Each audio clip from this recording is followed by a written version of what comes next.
안녕하십니까? 오늘은 열왕기하 6장과 7장의 본문을 중심으로 말씀을 나누고자 합니다. 열왕기하 6장에는 엘리사가 물에 빠진 도끼를 나뭇가지를 던져 떠오르게 했다는 설화가 앞부분에 잠깐 등장하고, 이어서 이스라엘을 침략한 시리아 군대를 물리치는 이야기가 펼쳐집니다. 엘리사는 하나님께서 주신 지혜로 시리아군의 움직임을 이스라엘 왕에게 낱낱이 알려주어 재난을 피하게 합니다.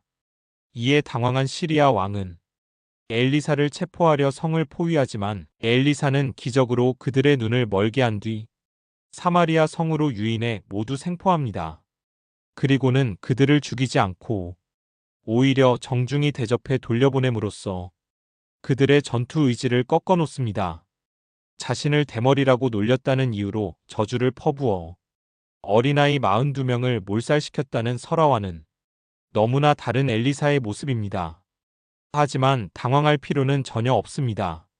엘리사에 대한 설화들은 엘리사 자신이 증언하거나 기록한 것이 아니라 민간에 떠돌아다니던 여러 설화들이 전달되고 기록되는 과정에서 누군가에 의해 내용이 바뀌기도 하고, 누군가의 입김으로 부풀려지기도 하다가 최종 편집자에 의해 채택된 것이니까요. 그리고 최종 편집자 역시 자신의 의도에 맞게 수정하는 경우도 적지 않았습니다. 다시 6장 본문으로 돌아와서 얼마 후에 시리아 왕 베나닷이 다시 정군을 이끌고 사마리아로 쳐들어옵니다. 이번에는 이스라엘이 감당하기 어려운 대군이어서 사마리아는 포위된 채로 먹을 것이 다 떨어질 때까지 위기를 겪습니다. 그때 일어났다는 일화가 본문에 담겨 있습니다. 24절에서 30절을 보겠습니다. 그러나 그런 일이 있은 지 얼마 뒤에 시리아 왕 베나닷이 또다시 정군을 소집하여 올라와서 사마리아를 포위하였다. 그들이 성을 포위하니 사마리아 성 안에는 먹거리가 떨어졌다. 그래서 나귀 머리 하나가 은 80세겔에 거래되고, 비둘기 똥 4분의 1 갑이 은 5세겔에 거래되는 형편이었다. 어느 날 이스라엘 왕이 성벽 위를 지나가고 있을 때에 한 여자가 왕에게 부르짖었다. 높으신 임금님, 저를 좀 살려주십시오. 왕이 대답하였다. 주께서 돕지 않으시는데 내가 어찌 너를 도울 수가 있겠느냐? 타작마당에서 곡식을 가져다 줄 수가 있겠느냐? 포도주 틀에서 술을 가져다 줄 수가 있겠느냐? 도대체 무슨 일로 그러느냐? 그 여자가 말하였다. 며칠 전에 이 여자가 저에게 말하기를, 내 아들을 내놓아라. 오늘은 내 아들을 잡아서 같이 먹고 내일은 내 아들을 잡아서 같이 먹도록 하자 하였습니다. 그래서 우리는 우선 저의 아들을 삶아서 같이 먹었습니다.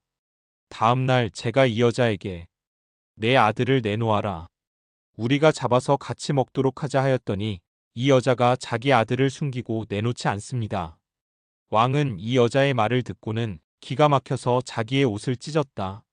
왕이 성벽 위를 지나갈 때에 백성들은 왕이 겉옷 속에 베옷을 입고 있는 것을 보았다. 이렇게 기록되어 있습니다. 이 본문은 실제로 일어났던 역사적 사건을 반영한 기록일 수 있습니다. 옛날에는 전쟁을 할 때 성을 정복하면 끝나는 경우가 많았습니다.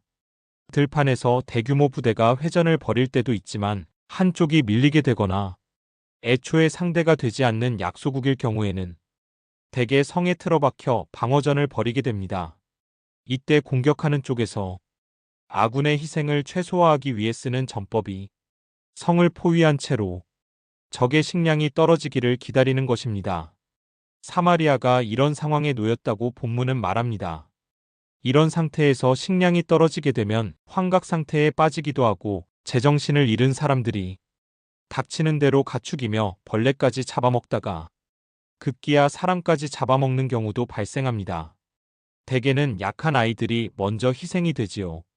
성이 포위된 채로 수개월 또는 그 이상도 버티다가 결국 주민 대부분이 아사하고 정복되었다는 기록은 동서양을 막론하고 세계 도처에서 발견됩니다. 그때 사람이 사람을 잡아먹었다는 기록 역시 동서양을 막론하고 숱하게 발견되고요. 북왕국 이스라엘도 이런 극한 상황에 놓이게 되었다는 것입니다. 그러나 7장으로 들어가면 시리아 군대는 하나님의 초자연적인 개입으로 포위를 풀고 도주합니다. 6절과 7절을 보겠습니다.